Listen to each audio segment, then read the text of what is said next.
दोस्तों नमस्कार। ये जो सांख्यिकी अधिकारी का सिलेबस है वो सिलेबस आज आयोग की साइट पे मेंशन किया है इन्होंने। इसको हम पूरी तरीके से डिस्कस करेंगे। इसमें क्या क्या है। मैथ्स वाला जो पोर्शन है इसको एक्चुअली इसने दो पार्ट में डिवाइड किया है। देखिएगा, ये जो विज्ञापन संख्या थी आप इसको डाउनलोड भी कर सकते हैं। तो ये सिलेबस दो पार्ट हैं इसके। एक तो पहला पार्ट 30 नंबर का है जो कॉमन है, सबके लिए होगा। सेकंड पार्ट में आप मैथ्स ले सकते हैं या स्टैटिस्टिक्स वाले स्टैटिस्टिक्स ले सकते हैं। तो हम मैथ्स वाला डिस्कस कर रहे हैं यहाँ पे। देखिएगा, अभी पूरा डिस्कस करता हूँ मैं इसको, क्या क्या सिलेबस है, कैसे इसको किया जाएगा और हम कैसे क्लास लेंगे, इसकी सारा कुछ इसमें कराया जाएगा आपको। ठीक है, जो देखना चाहते हैं तो वो यूट्यूब पे क्लासें लूँगा मैं इसकी। देखिएगा, ये 70% का ये पोर्शन है, इस पर ये सिलेबस है। कॉमन सिलेबस में मैथमेटिक्स, अभी मैं पूरी तरीके से इसको डिस्कस कर रहा हूँ, पहले दिखा रहा हूँ आपको।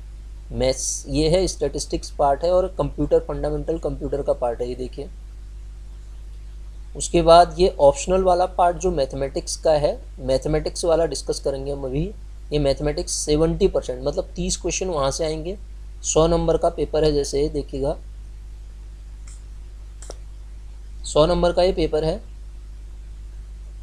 ठीक है, ये बोलता है 100 नंबर का है, पद कोड इतना 100 नंबर का होगा। ये कुछ पोर्शन को छोड़ के सहायक शोध अधिकारी के पदों को छोड़कर, शोध अधिकारी और ये अन्वेषक कम संगणक को छोड़कर इसकी परीक्षा के लिए पाठ्यक्रम लिखित प्रतियोगी परीक्षा का प्रश्न पत्र कुल 100 अंकों का होगा।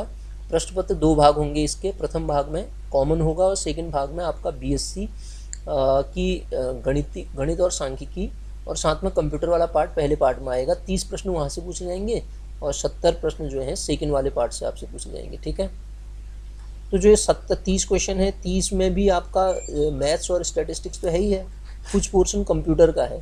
ठीक है, कुछ क्वेश्चन कंप्यूटर से भी आएंगे बेसिक नॉलेज के, और 70% में ये सारा मैथ्स का पोर्शन है, देखिएगा। ठीक है, इतना मैथ्स का पोर्शन है। और जो स्टेट वाले हैं उनके लिए सेकंड में 70 क्वेश्चन, वो स्टेट वाले ये हैं। सिलेबस ऑप्शनल जो स्टैटिस्टिक्स लेना चाहते हैं, जिनकी स्टैटिस्टिक्स है, उनका भी सिलेबस मेंशन किया है इसने। इसमें कितनी यूनिट है देख लीजिएगा आप। ये 4 यूनिट ये होगी। ये पूरा का पूरा एमएससी वाला स्टेट है। ठीक है, एमएससी में बीएससी में जो पढ़ता है बच्चा वो भी है इसमें। बीएससी और एमएससी का पोर्शन जो प्योर स्टेट वाले होते हैं उनके लिए है। तो जो मैथ्स वाला पोर्शन है उसको हम डिस्कस करते हैं। उसमें सिलेबस में क्या क्या है देखिएगा। ये कॉमन सिलेबस है सबके लिए। तो कॉमन सिलेबस में इसने क्या क्या मेंशन किया है। पहला आपका जो पार्ट है, देखिए इसमें पहला पार्ट में क्या दिया है इसने। पहले पार्ट में आप देख रहे हैं तो इसने दिया है मैट्रिसेस। मैथमेटिक्स में ये मैट्रिक्स दे रखी है। मैट्रिक्स की जो प्रॉपर्टीज होगी, डिग्री, डिफरेंशियल इक्वेशन दे रखी है, वेक्टर और स्केलर मैग्नीट्यूड वेक्टर्स का जो अल्टीमेट सिलेबस है ना, लगभग कुछ पोर्शन उसका भी है इसमें। ये क्वाड्रेटिक इक्वेशन और क्यूबिक इक्वेशन की प्रॉपर्टीज़ हैं। बीएससी सेकेंडरी में हम इसको पढ़ते हैं ना। ठीक है, फंक्शन एंड रिलेशन है, एलिमेंट्री डिफरेंशिएशन इंटीग्रेशन पूरा होगा, और direction ratios and direction cosine 3D वाला पोर्शन भी है इसमें। ये कौन सा पोर्शन है? 3D वाला पोर्शन है। उसके बाद अगला जो मेंशन किया है इसने, देखिएगा आप, ये कॉमन पार्ट की मैं बता रहा हूँ सर, ये 30% वाले में, इसमें 30% वाले में। और ये आपके स्टैटिस्टिक्स में आपके पास इंडिविजुअल, ये बीएससी वाला पोर्शन है, पूरा बीएससी का। Representation of data, table and diagram, frequency distribution है, ग्राफिकल रिप्रेजेंटेशन है और frequency distribution, measure of central tendency है ना, सिंपल वेटेज, अर्थमेटिक मीन है, ज्योमेट्रिक मीन, हार्मोनिक मीन। ठीक है, मीडियन मोड और प्रॉपर्टीज़ हैं, क्वार्टाइल डेविएशन, डेकाइल, परसेंटाइल, और ये पूरा का पूरा उसका पार्ट है। ठीक है, उसके बाद आपका आता है इसमें ये कंप्यूटर वाला पार्ट है। ठीक है, बेसिक कंप्यूटर की नॉलेज वाला, लगभग 10-12 क्वेश्चन इसके भी पूछे जाएंगे मेरे ख्याल से 30 नंबर में। ठीक है, तो ये कंप्यूटर वाला पहला पार्ट हो गया। ठीक है, उसके बाद हम आते हैं इसके सेकंड पार्ट में। सेकंड पार्ट में क्या कह रहा है देखिएगा, ये कंप्यूटर वाला ही पार्ट था, वो फर्स्ट पार्ट का ही पोर्शन है। सेकंड पार्ट का जो प्योर, जैसे अगर हम इसकी बात करें तो इसमें क्या है देखिएगा, सेकंड पार्ट में सिलेबस ऑप्शनल वाले पार्ट के लिए ये ऑप्शनल का सिलेबस दिया है इसमें। देखिएगा, मैथमेटिक्स में मैट्रिसेस हैं, पूरी की पूरी मैट्रिक्स आ गई इसमें। रैंक, आइगन वैल्यू, पूरा पोर्शन आ गया सर इसमें। Rank, eigen value, eigen vector, characteristic equation, system of equation, consistency of system of equation, property, determinant and Cramer rule, ये सारी चीज़ें आ गई, ठीक है। उसके बाद टिग्नोमेट्री आ गई इसमें, trigonometric functions, trigonometric equations, inverse trigonometric function, ठीक है, और exponential, circular and hyperbolic function, logarithmic function, ये बीएससी वाला पोर्शन है सर। ये जॉर्ज ग्रेगरी सीरीज दे रखी है इसमें, टिग्नोमेट्रिक सीरीज से भी दिया है। पूरी टिग्नोमेट्री बीएससी वाली है सर, ये बीएससी वाली टिग्नोमेट्री है पूरी की पूरी, ध्यान दीजिएगा। ये बीएससी वाली trigonometry, equation, inverse trigonometric function और ये वाला पार्ट। वेक्टर एनालिसिस में क्या है, differentiation and integration of vector, again BSc का पार्ट है। डिफरेंस ऑपरेटर, ग्रेडियंट हो गया, डाइवर्जेंस हो गया, कर्ल हो गया, ठीक है, सरफेस इंटीग्रल हो गया, वॉल्यूम इंटीग्रल हो गया, its application, Green's theorem, divergence और स्टोक्स थ्योरम, ये पूरा बीएससी का पोर्शन है। अगेन आप देख रहे होंगे डिफरेंशियल कैलकुलस है, लिमिट एंड कंटिन्यूटी, ठीक है, डिफरेंशिएबिलिटी है, फंक्शन ऑफ सक्सेसिव डिफरेंशिएशन, और लिबनिज थ्योरम है इसमें, पार्शियल डिफरेंशिएशन, यूलर थ्योरम है, homogeneous function, tangent and normal, पूरा कैलकुलस आ गया सर ये डिफरेंशियल कैलकुलस, ठीक है। Expansion of function, Taylor series हो गई, मैक्लेरन सीरीज होगी, मैक्सिमा मिनिमा, इनडिटरमिनेट फॉर्म आ गया, ठीक है। फिर इंटीग्रल कैलकुलस के अंदर आपका बीटा गामा फंक्शन हो गया, डबल इंटीग्रल हो गया, रेक्टिफिकेशन वाला टॉपिक भी इसने डाल दिया इसमें, ठीक है, ये रेक्टिफिकेशन वाला टॉपिक इतना डाल दिया है। इसके बाद और है इसमें सिलेबस, ध्यान दीजिएगा, और सिलेबस में क्या है देखते हैं, इस पेज में और आएगा इसमें सिलेबस में, देखिए ये क्या कह रहा है, और सिलेबस में क्या क्या मेंशन है इसका देख लेते हैं इसको भी, ये और है, इतना है, ठीक है। जब हम इसको देखते हैं तो इसमें हमें और क्या मिलता है देखिएगा, ये देखिए कोऑर्डिनेट ज्योमेट्री है, कोऑर्डिनेट ज्योमेट्री इसने पूरे डाल दी है, coordinate in 2 and 3 dimension, direction ratios, direction cosine, plane, straight line, cylinder, cone, sphere तक भी डाल दिया, देखिए बीएससी वाला पोर्शन ही डाल रखा है इसने। एलजेब्रा की अगर हम बात करते हैं तो solution quadratic, cubic and by quadratic equation हो गया विद द हेल्प ऑफ कार्डन, डिस्कार्ड और फेरारी मेथड, ठीक है। एबिलियन ग्रुप, ऑर्डर, एलिमेंट, ये आपका ग्रुप थ्योरी आ गई। नॉर्मल सब ग्रुप हो गया, फील्ड हो गया, आइडियल हो गया, इंटीग्रल डोमेन, पूरा का पूरा बीएससी वाला है। डिफरेंशियल इक्वेशन की बात करते हैं तो ये order of differential equation including boundary value problem भी डाल दी सर इसने, तो बड़ा गजब कर दिया है।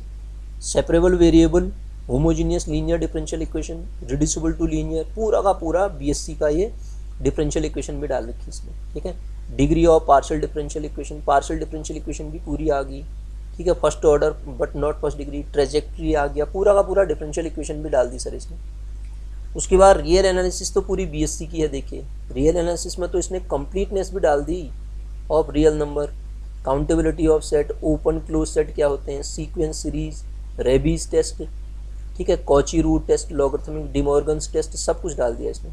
कॉम्प्लेक्स एनालिसिस में modulus, argument of complex number, their property, analytic function, complex integration, Cauchy theorem, integral, Taylor theorem, ठीक है, ये सब कुछ डाल रखा है। इस पूरे पोर्शन का मैं कराऊंगा, पूरा का पूरा कराऊंगा मैं इसको, ध्यान दीजिएगा आप, सारा सिलेबस कराऊंगा मैं इसमें। लीनियर अलजेब्रा में आपका वेक्टर स्पेस डाल दिया, सब space, quiescent space, linear combination of vector, dependent independent of vector, linear span, basis, dimension, पूरी लीनियर ट्रांसफॉर्मेशन, ये पूरा बीएससी का है। न्यूमेरिकल एनालिसिस पूरी बीएससी की है, ठीक है।